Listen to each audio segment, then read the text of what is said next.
มาลูกပြောပမာလူပြောတဒန်းတဲ့တူတူထဲရพูดပြော2นะ3คล้องแนวตั้งเสมอที่แม่ให้เรา3อย่างนะห้ามคล้องต่ำกว่าไหล่สุดเอื้อมมือเสมอพูดแล้วอะไรครับยาวไม่เรื่องของเอามันนี่ไม่เอาห้ามคล้องที่เดียวกัน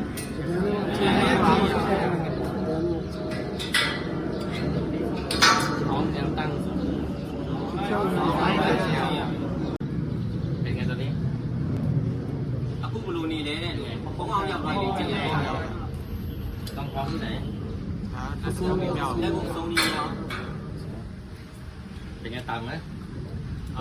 นี่น้อยเวลาเลยนั้นต้องย้ายมันก่อนพี่บอกครับต้องย้ายมันก่อน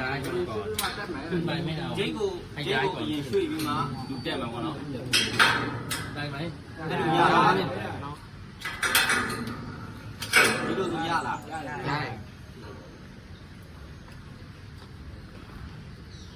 ต่อไปเสียเนี่ยเล่นแต่เพื่อนรูปโยอารมณ์รูปยาล่ะเนี่ยไม่ได้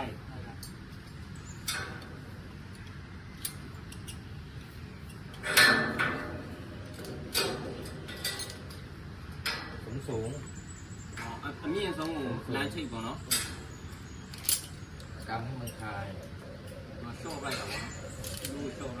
เอากลับมาใส่ที่คาราบิเนอร์มันเองตัวคาราบิเนอร์มาเชี่ยมันไอ้เชี่ยได้เนี่ยเลยมาทานเอาคาราบิเนอร์มาเชี่ยมันแต่ช้าเนี่ยเขาเชี่ยตรงเนี้ย